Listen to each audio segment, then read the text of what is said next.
Sejam muito bem-vindos ao Mundo do Turismo.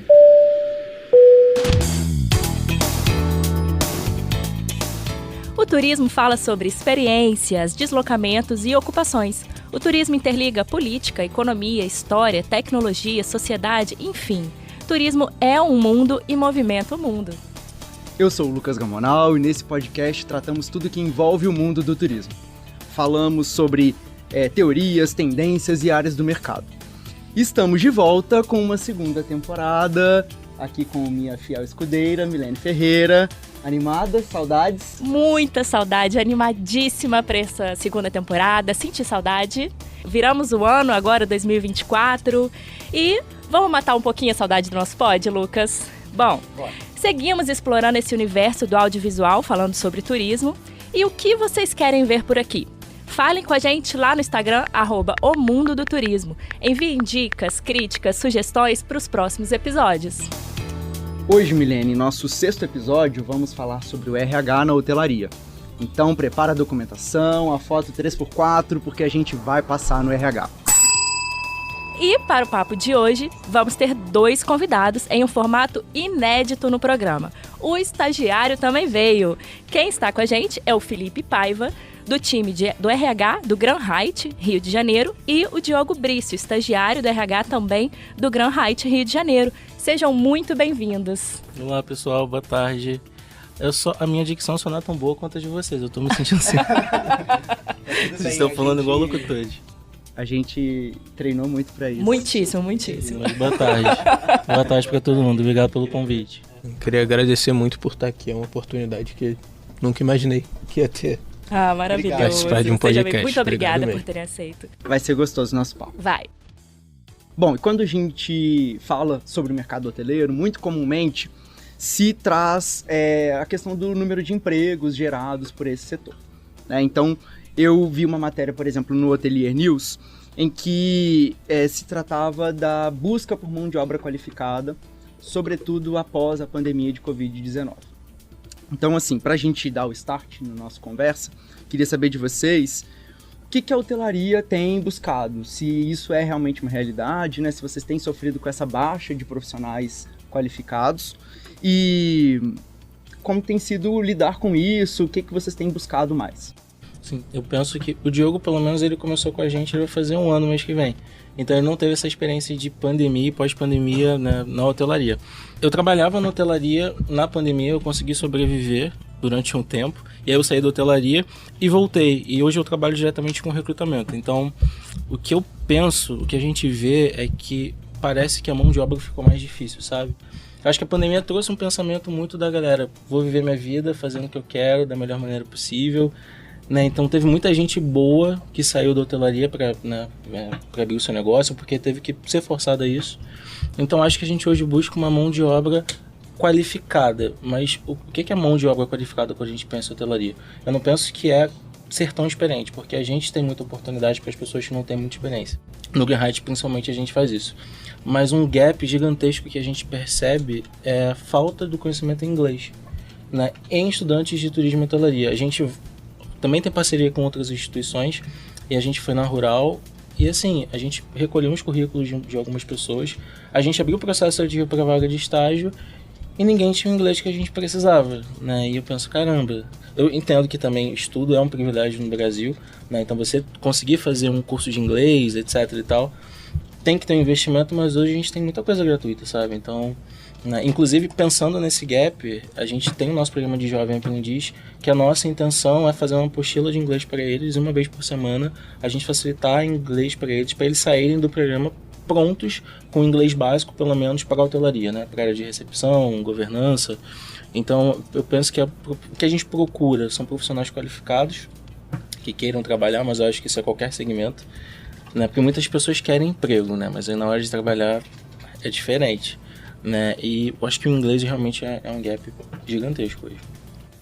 Para todo mundo, para toda a área, mas sobretudo na hospedagem, na hotelaria, quando se trata do Rio de Janeiro, a gente recebe, imagina, turista do mundo inteiro, né? Então acredito que seja realmente, enfim, standard, né? Não há cargos na hotelaria que não precise do inglês.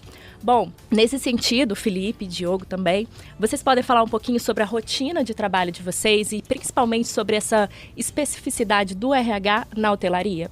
Vou deixar o Diogo falar sobre essa seleção. E o dia a dia dele? Então, como a hotelaria não tem muito uma rotina, a gente tem um checklist, mas é bem difícil seguir a rotina porque as coisas são muito dinâmicas lá. Então, quando a gente está terminando uma coisa, já aparece outra. A gente faz todo o alinhamento com o gestor para ver o que ele precisa, qual o perfil da vaga que ele quer. Depois disso, a gente divulga a vaga em algumas plataformas, como o Rio Vagas. A gente usa também o LinkedIn Recruiter para vagas mais administrativas, vagas mais complicadas, dizendo assim. Depois disso, a gente marca as entrevistas, a gente só leva os candidatos para o gestor, se a gente sentir que aquele é o perfil da vaga. Até para o gestor não perder o tempo dele, o candidato não perder o dele e a gente não perder o nosso. Então, a gente faz isso depois que a gente já contrata as pessoas, a gente faz todo o onboarding. Então, nós temos conversas. Agora a gente está deixando o onboarding mais robusto, agora vai ser até os 180 dias, mas atualmente até os 70. Então, é toda uma conversa acompanhando como é que a pessoa está se sentindo, se ela gostou, como é que a equipe está tratando ela, como é que o gestor está tratando ela. E a gente está com mais alguns planos aí para deixar esse onboarding mais robusto. Onboarding, só pra gente traduzir no inglês, é esse preparação da entrada da pessoa. Isso, né? é toda a jornada da pessoa ali. Inclusive, só um adendo aqui, que acho que no final a gente vai falar os nossos e-mails, para quem quiser, né, quem estiver ouvindo, quem vê, mandar currículo. Não tem hotel no Rio de Janeiro que tenha o nosso onboarding, com todas as etapas e com todos os treinamentos. Então, ó, quem estiver assistindo, tá? Greenlight. Não tem. Eu já falo isso que eu já trabalhei em Sheraton, já trabalhei no Hilton. Não tem no Rio de Janeiro, tá? Não tem no Brasil. E eu acho que isso é muito importante, porque, de fato, é uma área, né, de atuação. Se você não tiver um cuidado, você tem um prazo de validade curto, você tem uma rotatividade grande de funcionários, não é? Você que já trabalhou em outras redes hoteleiras, você deve ter visto isso. Sim, e o que acontece muito na hotelaria, né, a gente tem que fidelizar não só o hóspede quanto o colaborador. Então tem muito hotel. Não existem tantos hotéis 5 estrelas, mas tem muito hotel. Então, se a gente tem um hotel na outra quadra que paga R$150 a mais, a pessoa vai, né? Então, quando a Hyatt ela tem hoje, a gente tem uns prazos, né? Então, assim, ninguém pode pedir demissão antes dos 180 dias, não pode. Porque se essa pessoa pedir demissão, vai gerar várias coisas, né? Vários retrabalhos dentro de recursos humanos. Então, a gente tem a auditoria externa, a gente tem a auditoria da galera lá de fora que vai entender por que as pessoas não estão ficando no hotel. Então, por isso que a gente estendeu as boas-vindas, né? Esse onboarding. Então, a gente tem conversa com 30 dias, a gente manda o formulário para essa pessoa focado em certos pontos. Com 70 dias, outro formulário, outra conversa, a gente passa para o gestor como está acontecendo. Com 120 dias agora, a gente vai fazer um outro treinamento, que é um treinamento de aculturamento, para a gente fazer relembrar, né, qual é o nosso propósito, por que a gente está ali, por que a gente acorda, qual a importância do cuidar com o hóspede. Em 180 dias a gente fecha falando de carreira e desenvolvimento, porque na Hyatt, a partir de 6 meses, você pode fazer cross-training, que é como se fosse um estágio em um outro departamento, ou se candidatar para as vagas internamente. Então também é uma forma da gente garantir que tudo que aquele novo colaborador precisava, ele teve, né? Então, quando eu falo que não tem hotel que faz isso, né, assim, brincando, mas é falando uma verdade mesmo. Então, acho que, inclusive, é o nosso propósito da Hyatt, né? Cuidar das pessoas para que elas possam ser o seu melhor. Então, a gente cuida de quem cuida, né? Então, eu só vou cuidar de alguém se eu estiver me sentindo cuidado. A gente fala muito de hospitalidade, né? Desse bom atendimento e, por vezes, isso é esquecido com as pessoas que prestam esses atendimentos, né? E aí, pegando esse gancho, já que você falou das experiências pregressas e a gente falou um pouquinho sobre a formação também de vocês, né? Agora, indiretamente, queria saber um pouco sobre vocês mesmo, Felipe. Como que o psicólogo que trabalha com RH vai trabalhar em hotéis? E, Diogo, como que o estudante de administração se vê indo trabalhar em hotéis também? Assim, como que vocês vão parar e como, enfim, talvez seja uma quebra de expectativa, não é o lugar óbvio em que vocês trabalhariam e tem uma especificidade ali do negócio, né, hoteleiro. Então, quando eu saí da escola, eu fiquei meio confuso com o que eu queria fazer, né? Então, eu tentei fazer direito por um tempo, queria prestar concurso. Fiz, assim, um período, desisti fácil. E aí, depois fui pra nutrição, que é bem diferente de direito, mas é um plano que eu já tinha antes. Fiz 1 ano e meio, se eu não me engano. 1 ano e meio e saí também. Aí fui para administração.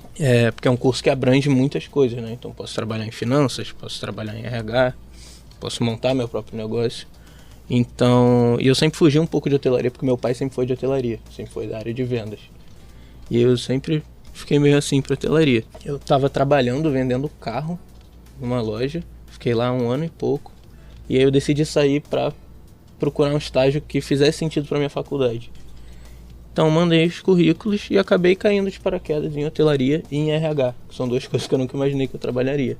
E antes de eu entrar, eu achava muito que RH era muito aquela coisa fria. Chega lá, vê o currículo, chama para entrevista, contrata e acabou. Mas quando eu entrei lá, o Felipe me mostrou que é muito mais que isso. Tem todo o setor de treinamento, tem comunicação interna, que o recrutamento não é só olhar currículo. Também tem todo um trabalho ali para deixar a pessoa satisfeita com o lugar que ela tá. Porque como ele falou, por R$150 a mais, a pessoa vai. O que importa é o sentimento que a gente gera na pessoa. Então, foi assim que eu acabei caindo em RH mesmo. Você, Felipe? Eu já tenho uma estrada mais longa em RH. Eu tenho 8 anos em RH, em hotelaria são 6 anos e meio, mas eu comecei a minha vida acadêmica estudando medicina. Eu fiz 5 períodos de medicina e eu desisti por uma situação que teve. E aí eu fui fazer administração pública na Unirio e por último eu me formei em psicologia. E antes disso eu já era técnico de segurança do trabalho. E eu comecei a trabalhar como terceirizado na Petrobras. E como na época era um contrato, era eu que fazia essa parte de admissão, de vale transporte. Aí teve aquela crise lá do petróleo, né, enfim. E aí todo mundo saiu, os terceirizados saíram. E eu tava fazendo faculdade e falei, cara, e aí, né? Aí eu fiz umas promessas pra mim meio loucas, né? E aí eu, do nada, fui parar no Sheraton, né? E como estagiário de departamento pessoal, odiei departamento pessoal. Enfim, respeito quem gosta, mas não é minha praia. E eu saí de departamento pessoal e falei assim, cara, não, nunca mais na minha vida. Aí passou 1 semana depois, uma gerente que era do Sheraton virou diretora no Hilton e a gente se conheceu, trocou uma ideia, fui pro Hilton como estagiário em recrutamento de seleção. Fiquei 9 meses, fui efetivado, virei analista, estava muito feliz e contente, Hilton é maravilhoso, mas eu queria mais, eu queria crescer. Eu sempre tive uma ganância, uma parte boa de se falar, né? Uma ambição profissional muito boa. Eu pensei que eu tô bem, tô feliz, mas não tenho muito mais pra onde me mexer. Aí a Rede Arena, que é uma rede nacional, que são 3 hotéis aqui no Rio de Janeiro, me chamaram para ser assistente, né? Então era um degrau a menos. Eu tinha umas metas muito loucas na minha cabeça, aquelas metas que você tem antes dos 30 anos, né? Que às vezes não acontece. E aí eu falei, cara, é lá que eu vou conseguir um cargo de gerência, de coordenação, de liderança, que eu tinha na minha cabeça que ia ter um cargo de liderança antes de 25. Aí com os 24 eu era supervisor. Tava muito feliz, veio a pandemia, eu falei, cara, não quero mais hotelaria nunca mais na minha vida. Porque eu morava do lado do hotel e teve uma semana que eu não fui para casa, porque era pandemia, só tinha eu de treinamento e você tinha que dar treinamento para todo mundo. Porque as pessoas ficavam de quarentena no hotel, então tinha que ter alguém para pegar o turno da madrugada. Eu falei, cara, não quero mais pra minha vida. E aí saí, fiquei uns 2 anos. E aí a Marta, que é a nossa gerente, me achou pelo LinkedIn. Falou, olha, tem uma vaga, vou fazer isso, em hotelaria. Pesquisei sobre a Hyatt, né, sobre pessoas que eu conheço e estão na Hyatt já há anos e fizeram carreira. E eu falei, acho que faz sentido, né? Faz sentido financeiramente falando e pelo propósito, né? Que eu, como psicólogo, eu não trabalho clinicando, porque eu também não é o interesse que eu tenho. Mas eu sempre pensei em como o meu trabalho pode afetar a vida das pessoas. Então hoje eu encontro uma governanta que eu contratei como camareira 6 anos atrás. Um supervisor de EB que eu contratei como jovem aprendiz. Então eu penso, eu tô aí, impactei a vida da pessoa. Por mais que a pessoa não fale comigo, eu tô ali. Meu camarada foi gerente, mas eu participei desse processo. Então faz sentido pra mim. Então fez sentido voltar e faz sentido continuar na hotelaria. Muito bem. Bom, vocês falaram, né, um pouquinho dessas experiências anteriores. E aí, o Felipe me disse agora, né, sobre algumas grandes redes que você trabalhou como Hilton, Sheraton. Você consegue ver no dia a dia hoje que existe uma diferença de você trabalhar numa grande rede de hotéis do que numa acomodação familiar, por exemplo? Você consegue ver essa diferença no dia a dia? Muito. A Rede Arena é uma rede familiar, né? Ela tem sócios, alguns são parentes, não tem a estrutura que a gente tem no Hilton, que a gente tem no Grand Hyatt, porque são empresas multinacionais. Então são processos e estruturas diferentes. Então eu sempre falo, ainda mais para quem é jovem aprendiz e estagiário. Cara, se você começar no Grand Hyatt, você está começando na Ferrari. você vai ter acesso a procedimentos, a treinamentos, a cultura, a tudo que você puder imaginar. Galera de gastronomia, então, sim, cara, aquela galera vai trabalhar com produtos que de repente eles nem teriam acesso, sabe? Se não tivessem passado por ali. Tanto é que que é um movimento que a gente vê principalmente em confeitaria hoje. A galera, os estagiários de gastronomia que vão para confeitaria, aprendem, pegam o know-how e vão fazer, né? Enfim, os doces deles e tal. E é um movimento que a gente vê, é um outro gap, né? Que a gente está vendo principalmente em confeitaria. Essa galera de confeitaria não tem ficado. E a gente vai saber porque a gente faz entrevista de desligamento com todo mundo que sai. Pessoal, aprendi, agora eu vou vender por conta própria, né? Mas tem diferença, sim. Tem total diferença. Principalmente, eu acho que seria legal, de repente, falar também, se puder, né? Dessa coisa dos programas de trainee, por exemplo, né? Que eu acho que é uma coisa que é um diferencial também das redes, né? Que você não vai ter em hotéis de pequeno porte, de administração familiar. Na Height, né, a gente tem um programa de trainee que se chama CMT, que são para estudantes recém-formados, até 2 anos de formação para os cursos de administração e turismo e hotelaria.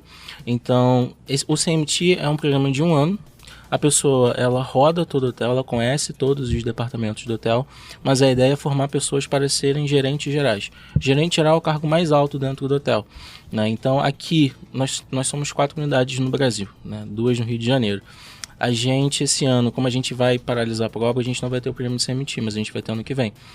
Então, a ideia é pegar uma pessoa para ser trainee. Essa pessoa, ela entra ganhando o mesmo salário base de um supervisor, né, mas com cargo de trainee, e ela vai aprender sobre todas as áreas. E no final do ano, essa pessoa vai ter que fazer como se fosse um TCC, vamos falar assim, né, fazer uma apresentação de um trabalho. Porque a gente tem um foco, o CMT, por exemplo, de São Paulo, foi financeiro. Então, essa pessoa, ela vai concluir esse ano, ela vai ter que fazer uma apresentação de um trabalho trazendo um resultado para aquela área, o que ela faria diferente, né?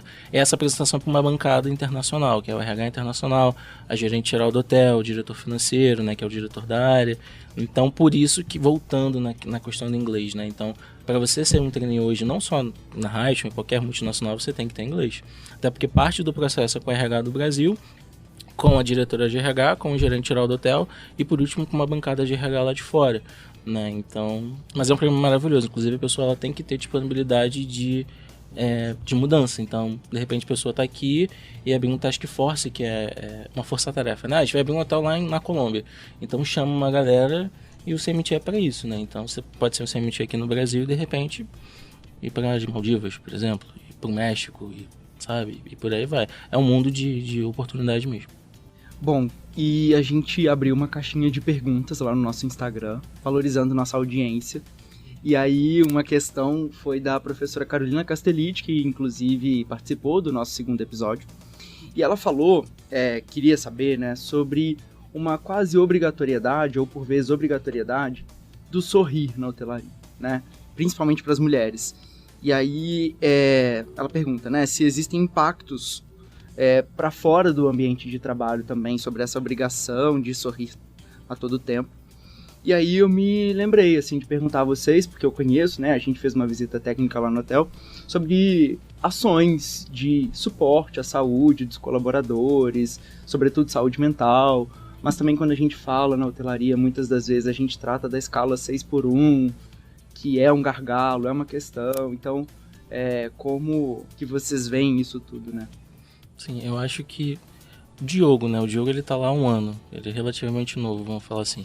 Acho que, de repente, ele pode falar melhor de como a gente cuida, porque ele foi cuidado e ele é cuidado, né? Então, eu vou deixar ele falar da percepção dele e eu vou falar o que a gente tem, né? Dos programas, né? Que a gente efetivamente faz. Então, na minha percepção, lá no Grand Hyatt, eu sempre fui muito cuidado. Tanto desde o Felipe, que é meu superior direto, até a Marta, que é minha gerente, a Vanessa, que é minha diretora. Todos sempre me trataram super bem, sempre me deram o maior apoio. E não só lá dentro também. Questões pessoais, lá fora, por exemplo. Por mais que eu trabalhe no Grand Hyatt, quando eu vou fazer uma entrevista para outro lugar, eles me dão o maior apoio, me indicam. Então, eu acho que a minha equipe e as outras equipes lá do Grand Hyatt, elas cuidam muito das pessoas que estão trabalhando do lado delas. Porque todo mundo se dá muito bem. É isso, a gente cuida muito, a gente está sempre num clima muito agradável. E sobre a questão da saúde mental que vocês falaram, a gente tem um parceria com um aplicativo, se eu não me engano, que é o Psicologia Viva, que ele ajuda as pessoas a terem acesso a consultas de psicologia, porque você tem que estar bem para cuidar bem das pessoas. Então, na minha concepção é isso, a gente cuida bastante, principalmente as equipes, tanto de cargos mais elevados como diretoria, até cargos mais baixos, todo mundo lá se respeita muito, cuida muito um do outro. Não foi Tá fazendo um bom trabalho, Felipe, tá vendo, né? Mas o cuidar, né, respondendo diretamente a sua pergunta, né, a gente atende, né, então tudo, a gente trabalha muito a experiência, tudo é experiência, né, então imagina, você bucou, né, a gente fala bucagem, você reservou o quarto, aí você já vai, o encantamento já começa pelas fotos, pela foto do café da manhã, aí imagina, você faz a reserva e você chega no check-in e tem um recepcionista super mal-humorado, isso já é experiência, né, o mensageiro, que é o primeiro contato físico, é um camarada que não te dá bom dia, ou que tá sempre olhando para baixo. Então a gente trabalha muito na experiência através dos treinamentos. Então não tem, na minha opinião, tá? Então, eu como recepcionista sou muito chato. Para mim, se o recepcionista não sorrir, ele não é um bom recepcionista, na minha percepção. Ah, você pode estar com problema pessoal? Pode, o problema é seu. Todo mundo tem problema. Mas da porta do trabalho você tem que estar sorrindo. Eu falo, cara, o hóspede é o camarada que complementa o teu salário. Então assim, se você vai gastar com teu filho, você vai pagar sua conta de luz, é graças à pessoa que você vai fazer check-in. Né? Então a gente tem esses treinamentos pensando voltados para a experiência, né? Então tudo impacta a experiência, mas o propósito da Height é cuidar das pessoas para que elas possam ser o seu melhor. Então a gente cuida muito das pessoas para que elas se sintam bem, que elas possam entregar o seu melhor, né? E não tem jeito, né? Até a hospitalidade. Eu acho que não, pelo menos falando da Height, tá? Não tem uma cobrança maior em cima das mulheres para elas terem que sorrir ou serem mais simpáticas.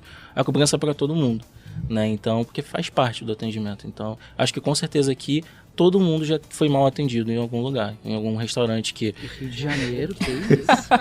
algum restaurante que o garçom não era simpático, uma atendente de loja, né? Então todo mundo é cliente no momento. Então isso que a gente também bate muito na tecla, né? Como é que você gostaria de ser atendido?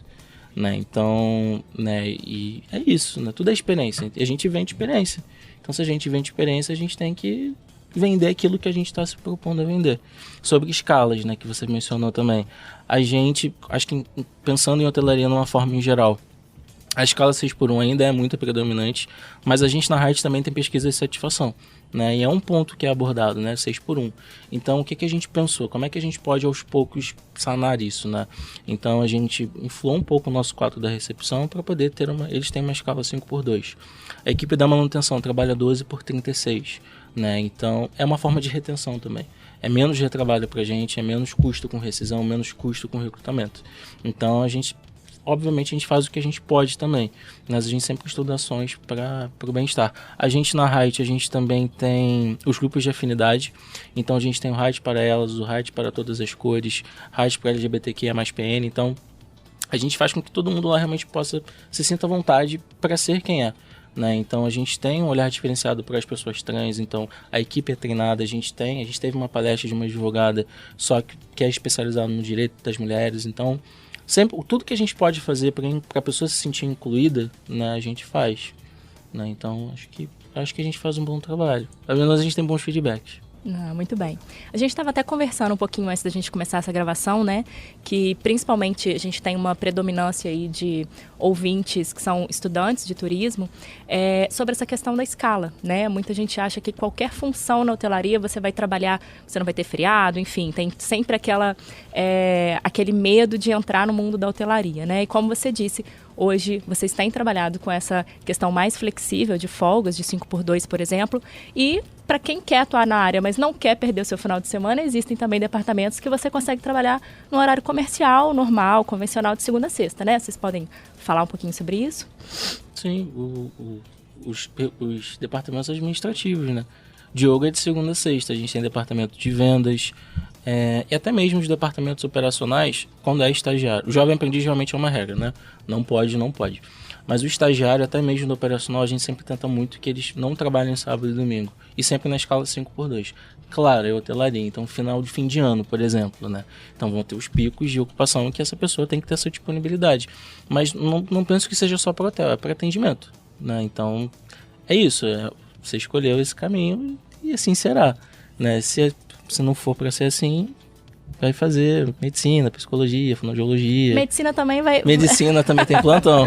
Ele não vai ficar... Mas assim, tem outros caminhos, mas a hotelaria ela exige que a gente tenha disponibilidade. A gente que é do administrativo, eu e o Diogo, por exemplo, né, a gente já ficou varando lá e faz parte.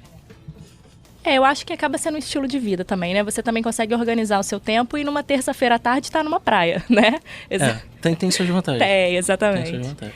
Bom, pensando em alguns projetos já desenvolvidos por vocês, assim, tem algum que vocês queiram destacar o mais interessante que vocês já trabalharam? Então, a gente desenhou o programa de Jovem Aprendiz agora, esse ano. A gente já tinha o programa antes, mas agora a gente está acompanhando mais de perto, com encontros mensais com jovens, cada um com um tema, facilitando o treinamento. O encontro desse mês, inclusive, vai ser sobre colaboração. Então a gente está fazendo uma apresentação bem legal para eles. Tem sempre uma dinâmica a ver com o tema, claro.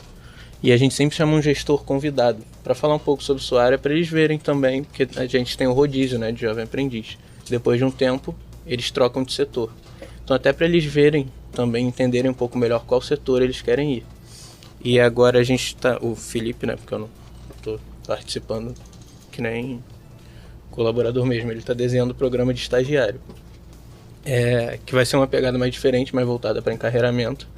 Mas eu acho que isso é um case bem legal da gente lá na RH. A gente não só contratar o jovem aprendiz para cumprir cota de jovem aprendiz. A gente realmente acompanhar e torcer para o crescimento deles e auxiliar o máximo possível. Só complementando, a gente na Height, a gente tem o que a gente chama de Rise High, que é um programa da Height, a gente tem um comprometimento de mudar a vida das pessoas, né? Principalmente de jovens de 16 a 24 anos em situação socioeconômica, né, bem complicada. Então a gente tem uma meta, a Height tem uma meta mundial de contratar, se não me engano, até 10 mil pessoas dentro dessa faixa, né? Então quando a gente fala de jovem aprendiz, a gente quer 100% Rise High, né? Que é esse perfil, né? As nossas contratações também são muito voltadas. O que a gente diz enquanto RH? É mudar a vida das pessoas, né? Então a gente faz um programa de jovem aprendiz, a gente acompanha, a gente ajuda a desenvolver não só para o Height, mas para o mercado de trabalho. Então a gente tem vários ex-jovens aprendizes que hoje são coordenadores, tem um que é diretor de finanças, supervisor de TI, coordenador financeiro. Então, assim, é desenvolver realmente e a gente vê a mudança, né? Então, eu acho que esse é um propósito muito legal, que eu particularmente gosto bastante, né? Você realmente se comprometer a mudar vidas. Né? E o projeto? Que mais... Então, a gente está agora fazendo... A Height, ela tem vários pontos voltados para a comunidade, né? Para realmente mudar a vida das pessoas. Então a gente agora está firmando parceria com algumas instituições, ONG. A gente já escolheu uma ONG que a gente está meio que apadrinhando, a gente está paquerando ela. E a gente vai fazer ações, né? Então a gente vai fazer rodas de conversa, a gente vai levar uma pessoa formada em gastronomia, psicologia, administração, porque são pessoas que não têm muita essa luz, né? É uma galera que está fazendo vestibular comunitário, que não estuda e nem trabalha, que também é o foco do Rise High. Né? E falar, olha, para você ser um administrador, você estuda isso e isso, o que faz um administrador dentro de hotelaria? E a gente também vai nessa ONG, a gente vai treinar essa galera em como participar de processos seletivos, como montar currículo, e a gente vai chamar essa galera depois para o nosso processo de jovem aprendiz para a próxima turma do ano que vem. Então é uma história que tem um começo, tem um meio e vai ter um fim só lá, sabe-se quando? Porque se essa galera entra como jovem aprendiz, fica mais um ano e um mês, e depois ela pode ficar efetiva, ou pode, enfim, seguir a vida dela para qualquer outro caminho. Então é um programa aí de longa parceria. Eu que sou curioso, e é uma coisa que sempre gera curiosidade também nas pessoas, sobretudo nas visitas técnicas. Hoje eles vão participar da minha aula também, com certeza os alunos vão perguntar sobre isso. Qual a história mais curiosa, doida, engraçada que vocês já viveram na hotelaria? Com candidato? Com qualquer situação que você já tiver... Uma situação com hóspede, não sei. Eu trabalhei em um hotel, mas eu não posso falar nomes. Não, a gente não fala, a gente não fala o santo. A gente não tem equipe jurídica, por favor. Não, nem eu, nem eu. Mas tem uma história assim com hóspedes famosos, assim, que são bizarros. A gente pensa, cara, como a pessoa faz isso, sabe? Óbvio, né? Obviamente, quem trabalha na hotelaria, o que acontece no hotel fica no hotel. A gente assina termo, inclusive, lá no contrato de trabalho. Então, assim, se a gente vai receber o Flamengo, a gente não pode falar pra ninguém. Né? Então, porque pode vazar e o Flamengo para de fazer parceria não, para de ficar lá com a gente e a gente perde dinheiro. A gente perde, enfim, né? Mas tem muita coisa assim, sinistra, com gente famosa, que a gente fica assim, meu Deus do céu. Mas você pode falar sem citar nomes, a gente não vai perguntar. De tudo você puder imaginar, assim, de ator, de cantor famosíssimo, estourado. Umas coisas assim, sinistras. Teve uma pessoa que pediu pra botar cartolina amarela em todo o quarto, no teto, e assim, ela ia chegar às 10 horas da noite de uma gravação, e ela não ia ficar no hotel, né? Era 8 e pouca da noite, a pessoa lá que toma conta dela, ó, fulano vai chegar, ela quer o quarto todo com cartolina amarela. E vai ter, porque era um contrato que a gente tinha com aquela empresa, que aquela artista, quando veio pro Rio de Janeiro, só ficava lá, e é isso, e teve. Deram um jeito e tiveram. Só acata, e é isso aí. Não... A gente tem que fazer. Mas com candidato eu tive uma experiência também. Teve um cara que eu entrevistei, era verão, no Rio de Janeiro, né? Então muito calor. E aí esse cara veio de um terno preto, todo de preto, com terno preto. Eu falei, beleza, o cara tá vindo pra uma entrevista, tá vindo formal. E ele começou com uns papos muito estranhos. Assim, ele era muito bom a princípio, ele falava inglês, espanhol, era até overqualified, era acima, né, do que eu precisava. Ele começou a falar assim, não, porque eu sou do grupo dos motoqueiros maçons. Aí eu fiquei, e do nada, ele é. Aí eu falei assim, qual é a sua loja, né, qual é o lugar que ele ia, porque eu fui entender, meu pai é da maçonaria, né. Ele só falava que era motoqueiro maçom. E aí era perto do almoço, eu falei, eu posso almoçar? Aí, porque o refeitório, né, ficava lá perto, o restaurante ficava lá perto. Eu falei, olha, eu vou verificar, mas eu já pensando, não, porque não dá, né. Sei lá, o cara vai grudar aqui no teto. Aí, beleza, consegui, ele foi embora e mandei o feedback agradecendo a participação dele. Ele me mandou um texto, ele me insultou, sem usar palavrão, que eu me senti até lisonjeado. Ele fez um texto só me insultando, falando assim, você é um semideus de prepotência insuperável, você destrói a vida das pessoas e os sonhos, e que não sei o que, você tem que prestar muita atenção por onde você anda. Aí eu imprimi e botei no mural do RH, eu falei, gente... Cara, eu quero que alguém me ofenda assim de novo na minha vida. O cara usou o vocabulário pra me xingar, eu queria muito ter esse texto. Mas eu tenho lá no meu Instagram um stories que eu só vejo que tem parte. Ele fala assim, você é um semideus prepotente de arrogância insuperável, que não sei o que. Gente, eu vou adotar isso pra vida, imagina. Você é um semideus prepotente. De arrogância insuperável. Gente. Pois é. Entre outras coisas, tem gente que teve uma menina uma vez que foi quase pelada pra entrevista, com um shortinho com piercing aparecendo. Mas tem mais doideiras. É raro, mas acontece muito. Acontece quase todo o processo seletivo acontece.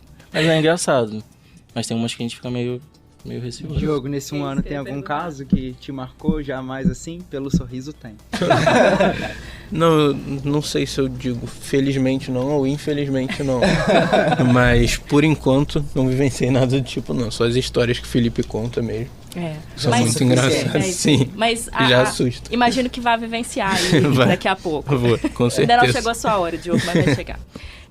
Bom, estamos nos encaminhando para o fim do nosso papo maravilhoso que estamos tendo por aqui. Mas aí eu quero perguntar, pensando agora, né, nos estudantes, quem está nos ouvindo agora, quem quer atuar na hotelaria, vocês indicam algo?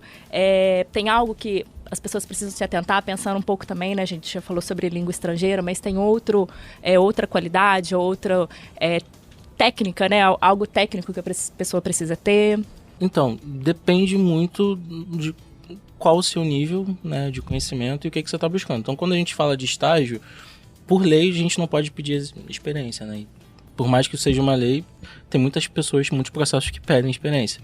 Mas acho que a principal dica é conheça o lugar que você vai, né? Então, acho que todo mundo que é recrutador fala, porque eu me identifico muito com o Valor Tal, já me ganhou.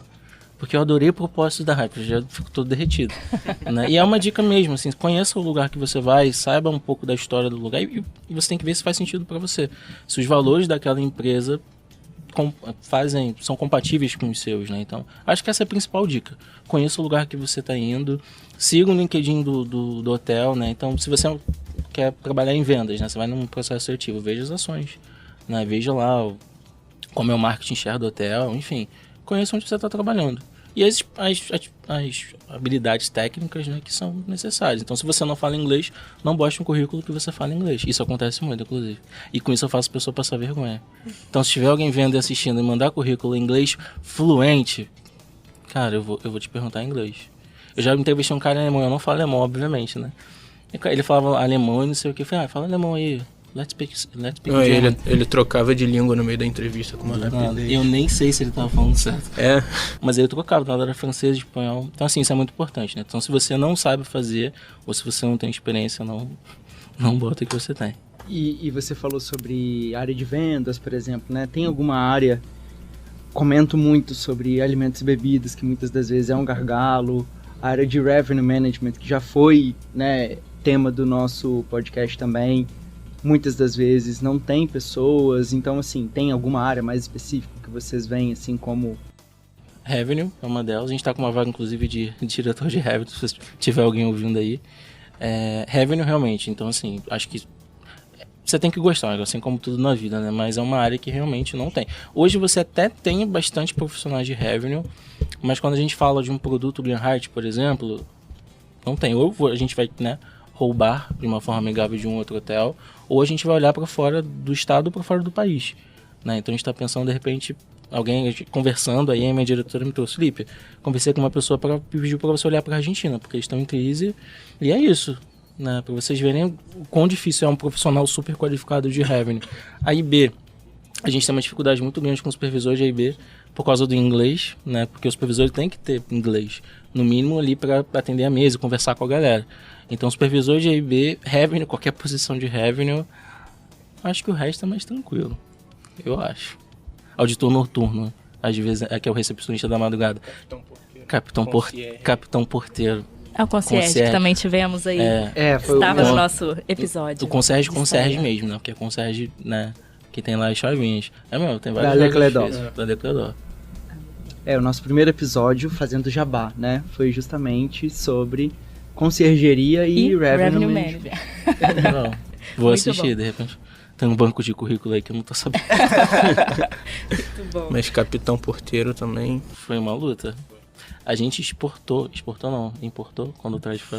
Falem aí pra... Um cara que tava na Nova Zelândia. O que faz um capitão porteiro? O capitão porteiro, ele é um lobby ambassador, né? Ele é um embaixador do lobby. Ele é aquele camarada que toma conta do lobby, né? Que olha os mensageiros, né? Ele é, vamos supor, você tá com uma fila de check-in muito grande. Ele é o camarada que vai falar com todo mundo que tá na fila, vai saber alguma necessidade, vai falar sobre o hotel. Se a pessoa tá muito cansada, senhora, a gente tem um sofá aqui, a gente tem um restaurante que você pode aguardar, pode tomar um café, né? Então ele é um embaixador do lobby, né? Ele toma conta do lobby, da entrada da pessoa até, né, com a mensageria, com os mensageiros até o check-in, né? E entre outras coisas, mas basicamente, bem cru é isso, ele é o dono do lobby. Foi difícil.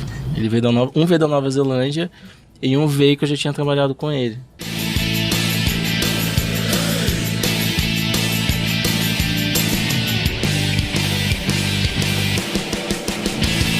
E por último, então, já que estamos nos encaminhando para o fim, a gente sempre pede dicas de livros, filmes, séries, algo que vocês gostem, mas que também remeta a esse universo do nosso papo de hoje, né?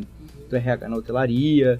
Então, deixem aí as dicas de vocês. Poxa, se lembrarem de algo. Tô pensando aqui em alguma coisa. Sobre hotelaria, tem algum filme com morte e sangue? Brincadeira. Mas, honestamente, não me vem nada agora na cabeça. Ou pode ser também algo, assim, que você goste, que tenha sido importante para sua formação, ou que você viu ontem e achou demais, que todas as pessoas deveriam assistir. É um momento cultura do nosso programa. Gente, eu só assisto porcaria. Literalmente falando. Eu indicaria o podcast Mundo do Turismo. Boa! Palmas pra ele, gente. Muito boa. Acho que a gente fecha porque eu não tô pensando em nada. Realmente, esse podcast... Só me vem um filme de terror na cabeça. Não vou falar isso. Você pode falar o Iluminado, você pode falar... O Iluminado é bom, o Iluminado é muito bom. É muito bom mesmo. E tem várias histórias também com fantasma hotel, inclusive. Eu pulo dessa, obrigada. Não vou seguir essa dica. Muito bom, gente.